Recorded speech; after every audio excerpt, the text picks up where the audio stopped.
In the meantime, Harris's supporters are mobilizing. On the heels of Sunday night's wildly successful Black Women for Harris organizing call, Harris supporters held two more organizing calls this evening.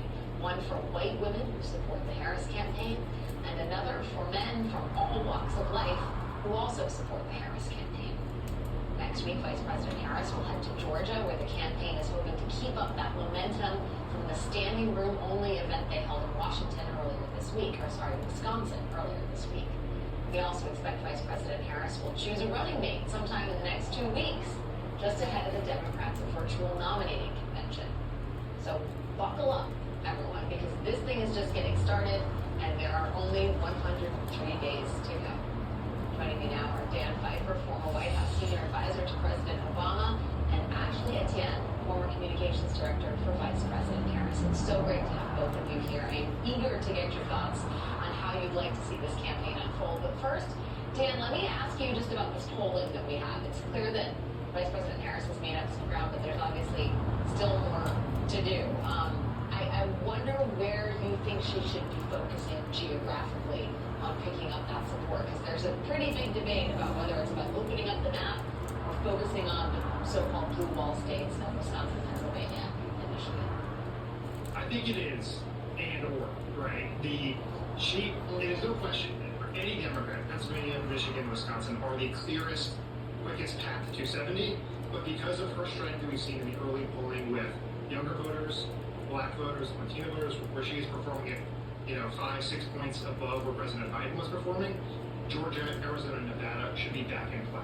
And so we are back to where we thought this campaign would be a year ago, which is with these 6 core battleground states, with possibly North Carolina coming into play. So she's got to play in all those states to open up as many paths as possible to the presidency.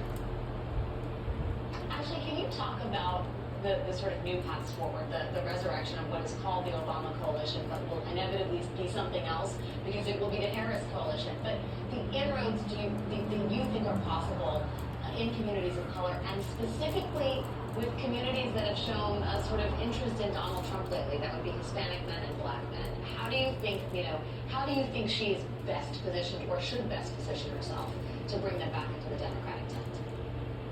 Honestly, I think there's this whole issue of Black men and Hispanic men supporting Donald Trump. It's just been a bunch of hype. I mean, it's not bearing out in any sort of real way that's a threat to Kamala Harris in the numbers. I was just recently talking about the USA Today poll that they polled Black men who support Trump.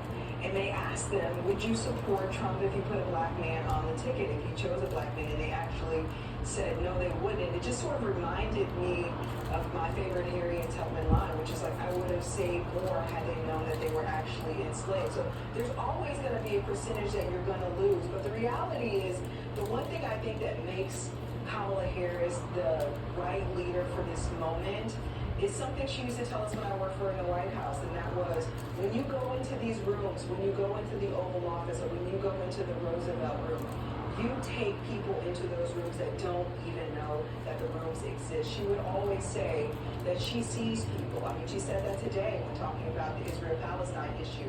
She sees people, and I think that's very unique to Black women in particular, because we're the lowest on the societal totem pole, and so we're often looking up and considering other people even before our own selves. It's also consistent with who she is, the way she was raised by two immigrant parents in a very multiracial neighborhood. Her first memories were of her in a stroller marching for freedom for all people. And so, her ethos is to see people. And so I think